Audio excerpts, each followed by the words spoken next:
आज मैं आप लोगों को रिमझिम 4 का 8वां अध्याय पढ़ाने जा रही हूँ। ये एक कविता है जिसका शीर्षक है कौन। इस कविता को लिखने वाले का नाम है सोहन लाल द्विवेदी। ये एक मशहूर कवि हैं। चलिए आइए पहले कविता को एक एक पंक्ति कविता की पढ़ते हैं और फिर उसका मतलब जानते हैं। किसने बटन हमारे कुतरे, किसने स्याही को बिखराया, कौन चट कर गया दुपक कर, घर भर में अनाज बिखराया, दोना खाली रखा रह गया, कौन ले गया उठा मिठाई, 2 टुकड़े तस्वीर हो गई, किसने रस्सी काट बहाई, कभी कुतर जाता है चप्पल, कभी कुतर जूता है जाता, कभी खलीता पर बन आती, अनजाने पैसा गिर जाता, किसने जिल्द काट डाली है, बिखर गए पोथी के पन्ने, रोज टांगता धो धो कर मैं, कौन उठा ले जाता छन्ने। चलिए पहले यहाँ तक की मीनिंग आपको बताते हैं।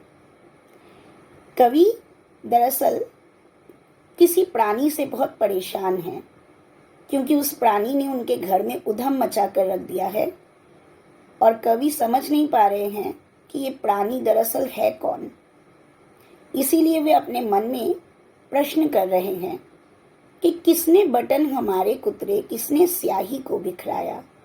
यानी मेरे सभी कमीज़ों के बटन या कुर्तों के बटन कौन कुतर देता है, कौन अपने दांतों से काट देता है, और किसने मेरे दवात से स्याही को बिखेर दिया चारों ओर, इंक पॉट से इंक को बिखेर दिया, कौन चढ़ कर गया दुपक कर, घर भर में अनाज बिखराया।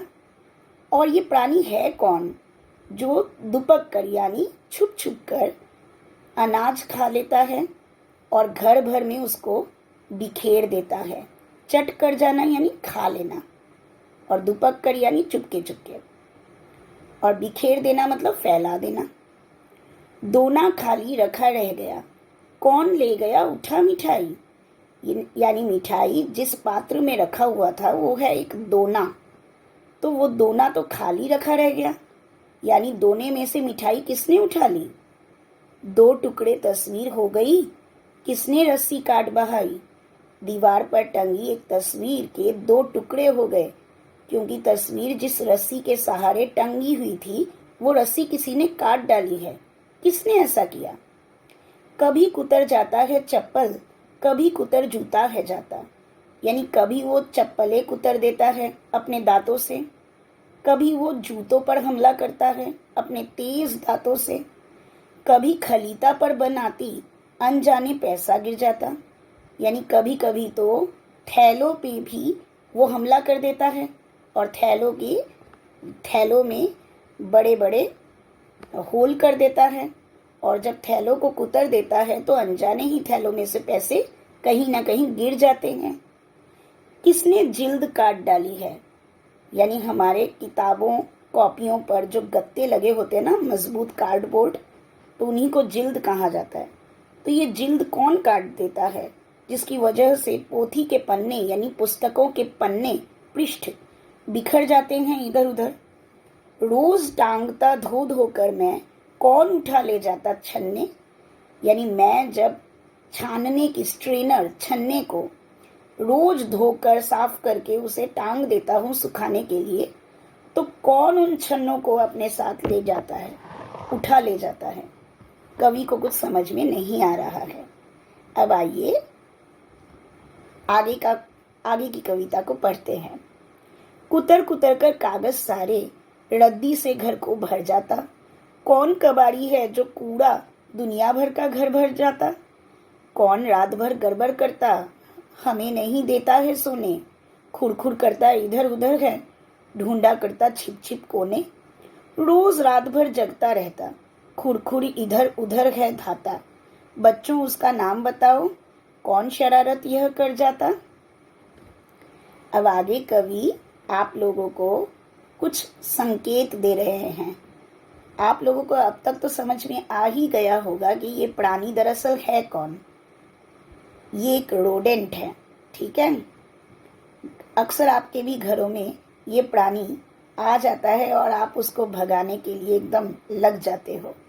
ठीक है, अब मैं आपको थोड़े और संकेत दे रही हूँ कविता के माध्यम से। कुतर कुतर कर कागज सारे, रद्दी से घर को भर जाता।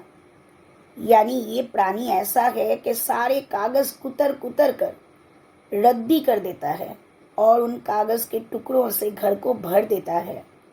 कौन कबाड़ी है जो कूड़ा दुनिया भर का घर भर जाता? ऐसा कौन कबाड़ी वाला है? यानी जो कबाड़ी यानी वेस्ट चीज़ों को जो अपने पास रखता है, या हम लोग जिसको अपने घर का सारा कबाड़ा बेचते हैं उसको हम कबाड़ी वाला कहते हैं। तो ऐसा कौन कबाड़ी है जो दुनिया भर का कूड़ा यहाँ घर पर इकट्ठा कर रहा है? कौन रात भर गड़बड़ करता है, हमें नहीं सोने देता है, खुर करता हुआ इधर उधर पता नहीं क्या कोने कोने में ढूंढा करता है।